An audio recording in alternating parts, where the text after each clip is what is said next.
সেদিন স্কুলে যাওয়ার কথা না থাকলেও উপদেষ্টা ছেলের অনুদান নিয়ে বিশেষ মিটিংয়ের কথা বলে তাকে স্কুলে নিয়েছিল বিল্লাল হোসেন। সকাল 8টার সময় কল দিয়েছে উপদেষ্টা আছে মিটিং আছে। কিসের মিটিং? মিটিংটা কিছু আগে নোটিশ করবো, ঠিক আছে? আমি তো কিসের মিটিং? আমি আবার সাথে সাথে বলে জিজ্ঞেস যে আসিকে 20 লক্ষ টাকা দিয়েছি স্কুলের জন্য, এটা আমি কি করবেন? আইসা করেন 5 মিনিট জন্য 5 থেকে 10 মিনিট মিটিংয়ের কাজ। ঠিক এমন সময় তো মারমার পিঠা এই বাসার টাসার এলাকার কারোর বাহিনী তারা ঢুকছে, ঠিক আছে? আসিফের বাবা যে কল করছে, আমার তো ব্রেনেই আসছে না যে আসিফের বাবা আমার মব সৃষ্টি করবে। এখন তো বুঝছি যে ছেলে উপদেশটা হতে হয়, সে ক্ষমতার অপব্যবহার এবং সে একটা মব সৃষ্টি করছে। স্কুলের টাকা আত্মসাতের ঘটনায় বিল্লাল হোসেনকে 2014 সালে বহিষ্কার করা হলে ভারপ্রাপ্ত প্রধান শিক্ষকের দায়িত্ব পান এই শিখারানী। তারই প্রতিশোধ নেন ছেলে উপদেষ্টা হওয়ার পর।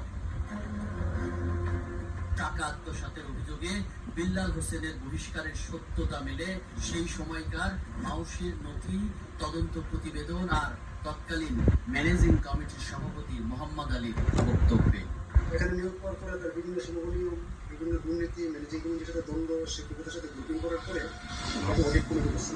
পরে পরবর্তী সময় তাকে সাসপেন্ড করা হয়েছে সাময়িক পদস্থ। 2009 সাল থেকে তাকে সাময়িক পদস্থ করা হয়। করার পরে আবার সে তার ভুল স্বীকার করে যে অনিয়মগুলো ছিল অনিয়মগুলো সে পরিবর্তন করে পরে সে তাকে আমরা পুনরায় আবার নিয়োগ দিই। 2 বছর পরে আবার কোর্টের আদেশে সভাপতি হিসেবে কিন্তু আবার নিয়োগ করতে হবে। তারপরে তাকে বললাম যে 16 সাল থেকে 2018 পর্যন্ত আমরা কমিটি আসা আগ পর্যন্ত যে আইবিএর হিসাব আছে সমস্ত হিসাব আপনি আমাদের এটা কাকে বলবেন? হেডমাস্টারকে, বিল্লাল মাস্টারকে।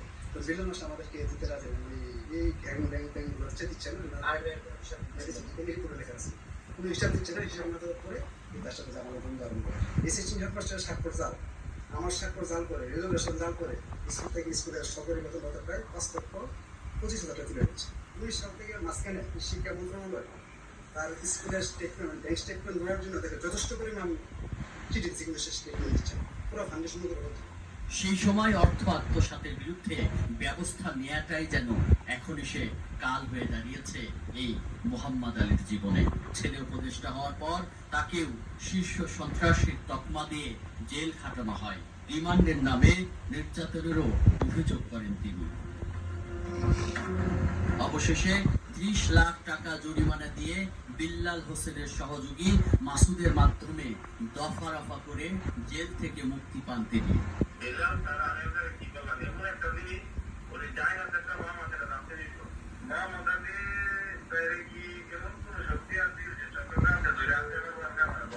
এখানে ভাই আমরা সমাধান চাই।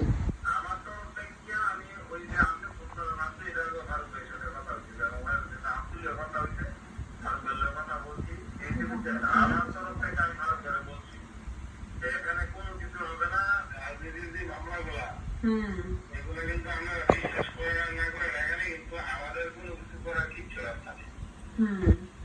এখানে আমার কথা এসপিও হতো না, ডিসিও হতো না, ওসিও আমার কথা শুনতো না। কথা বুঝে নিতে যদি ভাবেন মানে আমি যেটা বলি কেন এসপি রুমে যাওয়ার মতো আমার কোনো শক্তি নেই। রুমে যাওয়ার মতো শক্তি হয় যদি এখানে দিলাম যদি কথা বলে উপদেষ্টা যদি কোনো কথা না বলে।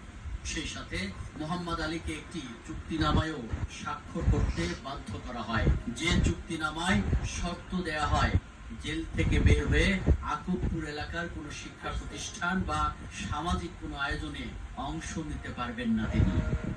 উপদেষ্টা আশিক মাহমুদের ক্ষমতা দিয়ে এসে আছে আমার পরিবারকে সমস্ত কিছু শারীরিক, মানসিক, আর্থিক, পারিবারিক মেয়েদের ডাক্তারের সহ মেয়েদের মাসিক কাজ করে 3 মাস ট্রেনিং দিচ্ছে, ফাইনাল পাল্টে আছে। বাচ্চাদের পরীক্ষা ছিল এমনই অসহায় অবস্থায় পড়ছে যেটা হতে সৃষ্টি করতে দরবারে বিচারে যাচ্ছে এবং সরকারের কাছে আবেদন জানাচ্ছে এই অত্যাচারের সঠিক বিচার যেন সরকার থেকে আমরা পাই। প্রতিষ্ঠিত এই ব্যবসায়ীর 7 কন্যার 2 জন ডাক্তার, 1 জন জাপানের বিশ্ববিদ্যালয়ে পিএইচডি রত, আরেক মেয়ে হংকংয়ের একটি বিশ্ববিদ্যালয়ে এমবিএ অধ্যয়নরত, আরেক ছেলেও মেয়ে এলেভেলে পড়ছেন। আর বাবা শীর্ষ সন্ত্রাসী, চাঁদাবাজের মতো অপরাধের অভিযোগ মাথায় নিয়ে ফেরারি আসামি হয়ে ঘুরছেন পথে পথে। বাড়িতে অসুস্থ মায়ের খোঁজও নিতে পারছেন না তিনি।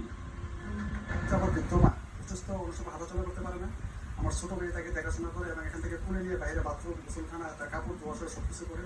সেও আজকে মামলা 3 মাস ধরে বাড়ি ছাড়া, সেও এখন পলাতক অবস্থায় আছে। আমি সরকারের কাছে আবেদন জানাচ্ছি, ষষ্ঠ তদন্ত করে যদি অপরাধী হয় বিচার হবে, আর অথবা মিথ্যা মামলা যারা প্রশাসনের ক্ষমতা ব্যবহার করে আমাদেরকে হয়রানি করছে তারা বিচারের আওতায় আনার জন্য বিনীত আবেদন জানাচ্ছি। কি ভয়ঙ্কর ঘটনা, তাই না? আসলে শিমুল চেয়ারম্যান কেন গ্রেফতার হয় না এখন পরিষ্কার কিনা। আওয়ামী লীগ নেতা শিমুলের চেয়ারম্যানই বা কিভাবে টিকে আছে সেটাও তো পরিষ্কার। এবার আরেকবার নিয়ে যেতে চাই সেই আলোচিত ট্রিপল মার্ডারের ঘটনায়।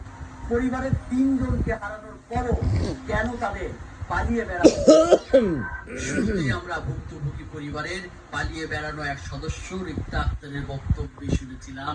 উপদেষ্টা বাবার নাম নিতেই নাকি হুমকি আসতে থাকে। সেই বক্তব্যের পুরোটাই শুনতে চাই আমরা। পুলিশ হাতের থেকে শুরু করছে ওরা এই ঘটনা হামলা। ওরা পুলিশ হাতের থেকে আমরা ফোন দেওয়া শুরু করছি, কিন্তু পুলিশ আসে না। আচ্ছা, পুলিশ যে বলে আমরা ত্রিপল লাইনে ফোন দেই নাই, এই ত্রিপল লাইনে ফোন তো প্রথম ঢাকা আসে তো।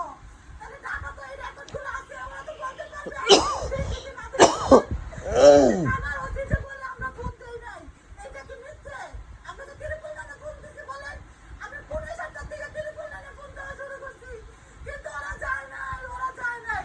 পুলিশের সামনে আমার বোন দুইটাকে আমার ভাইয়াকে মারছে, পুলিশের সামনে প্রকাশ্যে। পুলিশ আটকাতে পারে না। এই যে এখন যে উপদেষ্টার নাম ওরা ব্যবহার করতেছে, উপদেষ্টা নাকি ওদেরকে বাঁচাচ্ছে, উপদেষ্টা নাকি ওদেরকে উপদেষ্টার আন্ডারে নাকি নিরাপত্তায় নাকি ওরা আছে। যদি নাই থাকবে তাহলে ওরা কেন ধরা পড়ে না বলেন? আর আসামিকে কেন কেন পুলিশ ধরে না বলেন? এইটা বলেন, ওরা পুলিশ কেন যায় আমাদেরকে বাঁচায় নাই? কেন বাঁচায় নাই? এখন দেখতেছি চেয়ারম্যান, শিমুল চেয়ারম্যান আসিফ মাহমুদুলের বাবার সাথে ওনার ছবি, কিন্তু আমি তো এটা বিশ্বাস করতে পারতেছি না যে একটা উপদেষ্টা এরকম নির্দেশ দিতে পারে যে একটা ফ্যামিলিকে নির্বংশ করে ফেলে তবে খুবই আমার। কারণ উনি তো একটা উপদেষ্টা, উনি কি পারে বলেন? উনি কি পারে? উনি যদি এরকম কইরাই থাকে তাহলে এই দেশ কি দেশ থাকবে? আমি যে উপদেষ্টার নামটা যে আমার মুখ কাটা নিছি এর জন্য পর্যন্ত আমাকে ফোন দিয়ে হুমকি দিচ্ছে। এই তুই উপদেষ্টার নাম কেন নেস? তোকে যদি পায় 10 কোটি টাকা লাগলো তোকে মেরে দেবে। অভিযোগ করেন তাদের উপর হামলার বিষয়টি নাকি আগে থেকেই শুনেছিলেন তারা। সেনাবাহিনীর হাতে আটক হওয়া এক আসামির সাথে কথা বলার একটি গোপন ভিডিওতে বিষয়টি উঠে আসে।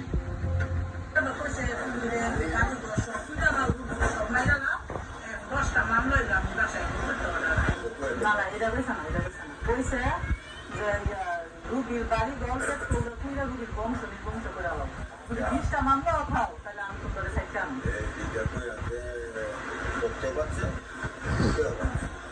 স্থানীয় এক মাছ চাষি দুলাল চন্দ্র রক্ষা পাননি তার নির্যাতনের হাত থেকে।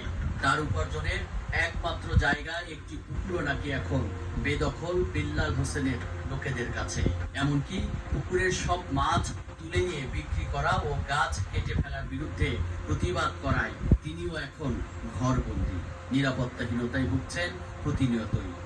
বিল্লাল মাস্টারে লোকজন লইয়া মানুষে তালি দিয়া আমার বুড়ের মাছ মুখ সাপ করে ধরে হয়ে গেছে গা। এরপরে গাছ কাটিয়া লইয়া গেছে গা। এরপরে আমি হইজারি মামলা করছি। হইজারি মামলার মধ্যে আমার বাড়ি ঘর বুঝে লাগানোর চালা আমি কিস্তি লাগাইতাম না করলে আমার বাড়ি ঘর বুঝে লাগলো। এরপরে তারা বইয়ে কিস্ত তুলছি মোহাম্মদ আলী 30 লাখ টাকা রায় করছে। আমি 1 কোটি টাকা আমার রায় করবো, 1 কোটি টাকা দেওয়ার লাগবো। এই ধরনের নানান ধরনের কথাবার্তা অনেক মানুষে শিমুল চেয়ারম্যানরা দিয়ে বেড়ে খাওয়াইছে। কাজু করে বাবুল আছে, শিমুল আছে, আমি রাজি না মিটিং হইতাম না। কয়দিন আগে আমার ভাইয়ের এই জবাব ততলাবি করতেছে মিটিং অবৈধ হইলা। তিনিও পরিত্রাণ চান এই বিল্লাল হোসেনের হাত থেকে। ভয় হয়তো মানে লাগবে, খাইতে লাগবে। আমার বাপ দাদার সম্পদ, আমার কিনা সম্পদ। গাছ কাটতে লা, শুরু করে লা, বা রাত্রে আইয়া বাড়ি করে তরকারি দেয় খাইয়া আইয়া কুমাই লাগব মাছ তোলাইয়া। আমি যে কোনো বিলাল মাস্টারের পক্ষে নাই, কোনো বিলাল মাস্টারের কোনো খারাপ নাই। তো আমার উপরে পোলাবেন দিয়া তারা আমার অন্যায় অত্যাচার করা। তবে এত অভিযোগ